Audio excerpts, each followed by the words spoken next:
Indian army एक ऐसी नौकरी है जिसमें देश का हर एक नौजवान जाने का सपना देखता है। और आप ये जानकर चौंक जाएंगे कि राफेल को उड़ाने वाले पायलट की सैलरी 30 लाख प्रति महीना होता है। लेकिन इंडियन आर्मी किसी के लिए एक नौकरी होगी तो किसी के लिए बस एक बार आर्मी की वर्दी पहनने का सपना होगा। वैसे इंडियन आर्मी केवल पैसे कमाने का नौकरी बल्कि हमारी आन बान और शान भारत माता की रक्षा के लिए अपने आप को समर्पित करने का एक सौभाग्य है। और यह सौभाग्य सभी इंसान के नसीब में नहीं होता, बल्कि भारत माँ की रक्षा करने का सौभाग्य बहुत ही किस्मत वालों को ही मिलता है। देश के हर एक नौजवान का सपना होता है कि वह बस एक बार इंडियन आर्मी की वर्दी पहनकर भारत माता की सीमा पर अपनी सीना तान कर खड़ा हो सके। दोस्तों, अगर आप भी भारत माता से और भारत माँ के वीर जवानों से जरा सा भी प्रेम करते हैं तो इस वीडियो को दिल से लाइक जरूर कीजिएगा।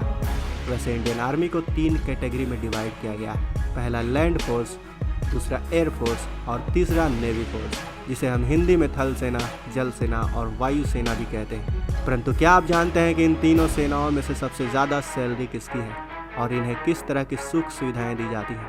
तो सबसे पहले बात करते हैं लैंड फोर्सेज यानी थल सेना की। दुनिया की सबसे अधिक थल सेना हमारे भारत के ही पास है और दुनिया की सबसे बहादुर थल सेना भी हमारे भारत के ही पास है। भारत के थल सेना में सैनिकों की संख्या की बात करें तो भारत के पास 12,255 एक्टिव सैनिक हैं और 9,90,960 रिजर्व सैनिक मौजूद हैं जो भारत माता की भूमि की दिन रात रक्षा करते हैं। वहीं अगर बात करें लैंड फोर्सेज यानी थल सेना की सैलरी की और उनकी सुख सुविधाओं की, तो थल सेना में सैनिकों की सैलरी 3 कैटेगरी में होती है, एक्स कैटेगरी, वाई कैटेगरी और Z category. Defence of India के अनुसार एक्स कैटेगरी सैनिकों की सैलरी 28,900 महीना, वाई कैटेगरी सैनिकों की सैलरी 45,000 से 70,000 रुपये महीना और वहीं जेड कैटेगरी सैनिकों की सैलरी 75,000 से 1 लाख के बीच में होता है। इसके साथ ही इनको साल में बोनस भी मिलता है और सुख सुविधा में मेडिकल, बिजली, पानी, खाना और कपड़े से लेकर जूते तक सब कुछ मुफ्त में मिलता है। साथ ही इंडियन आर्मी को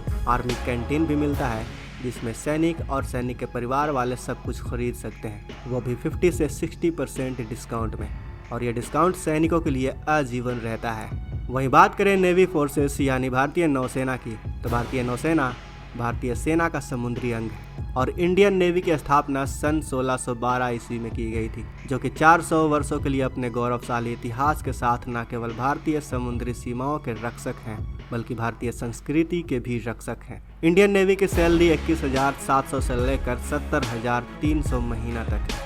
वहीं इंडियन नेवी के chief admiral R Hari Kumar की सैलरी 2.5 लाख रुपए महीना है। इसके साथ ही जल सेना को मेडिकल, बिजली, पानी, खाना, यूनिफॉर्म से लेकर कैंटीन तक मुफ्त में मिलता है और इंडियन नेवी में रिटायर होने वाले सैनिकों को 20 से 25 लाख रुपए आर्थिक मदद भी दी जाती है। अब बात करें आसमान के सिकंदर कहे जाने वाले इंडियन एयरफोर्स की यानी कि वायुसेना की, तो भारतीय वायुसेना दुनिया की सबसे एडवांस वायुसेनाओं में से एक है। वायुसेना में शामिल होने वाले लोगों को सबसे पहले फ्लाइंग ऑफिसर के पद पर पोस्टिंग मिलती है।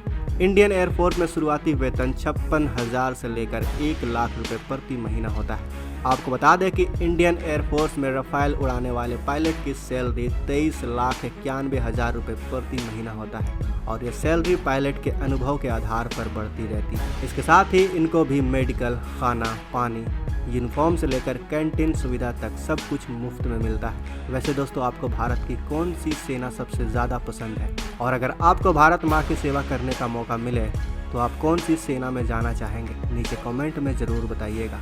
और हाँ, जाते जाते हम आपसे एक बार फिर कह दें कि इंडियन आर्मी कोई एक नौकरी नहीं है बल्कि भारत माँ की रक्षा करने का एक सौभाग्य है। दोस्तों, हमारी जानकारी अगर अच्छी लगी हो तो हमारे इस वीडियो को लाइक और चैनल को सब्सक्राइब जरूर कीजिएगा।